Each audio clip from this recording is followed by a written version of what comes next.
think the broader question today is, what does Morsi's death mean for the region? If we think about President Morsi, the first democratically elected president of Egypt, was very popular and was taken in 2013 in a military coup. In the past 2 years, we've seen Human Rights Watch issue a report on his conditions. In 2018, you had a parliamentary delegation from the UK visit him and say that the conditions he was being held in would lead to this imminent death. The question is, where is the international community? The deeper question is not just what does his death mean for the Muslim Brotherhood, but what does his death mean for democracy in the region? We've seen the rise of President Sisi's popularity, not just in the United States and not just in Europe, but also in France, where the democratic aspirations of the January 25th revolution, the subsequent election of the democratic president, has been replaced with a total embrace of authoritarian regimes. And so the deeper question of what does President Morsi's death mean for Egypt is a deeper question, is about what is the status of democracy in the world today. And I think what we have to ask ourselves is, just as with the death of Prime Minister Hariri in Lebanon in 2015, why has the international community not called for an independent investigation? Why were there not independent people in the courtroom today? Why was he even in court today in an unannounced visit?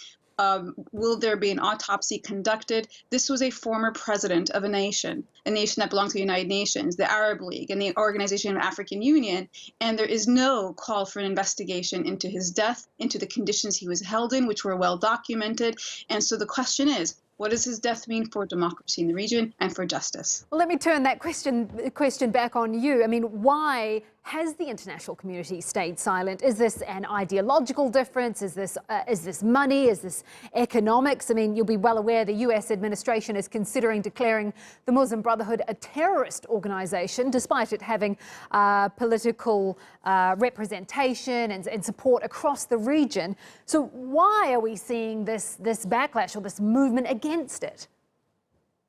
So there's two reasons. When we think of opposition in the Middle East, or opposition movements in the Middle East, especially in a place like Egypt, you usually think of the Muslim Brotherhood. And what's been happening throughout the Middle East, not just in Egypt, but throughout in Saudi Arabia and in the UAE and in Turkey and in Yemen and through various aspects of the region, is the complete elimination of the opposition. And when the opposition is perceived as being the Muslim Brotherhood, then they become the greatest threat to the lingering aspects of authoritarian regimes. And so when President Sisi comes to President Trump here in the United States and says to him, designate the Muslim Brotherhood a terrorist organization because they are an impediment to me, President Sisi, what you're starting to see is that the American president is actually helping the Egyptian president via himself and the UAE leadership to squash democratic aspirations. The Muslim Brotherhood is much more things than the former seat of the presidency. It's a social movement. It's an ideological movement, but more so, it's included in many political places all over the world, especially in places like Tunisia and the Nahda.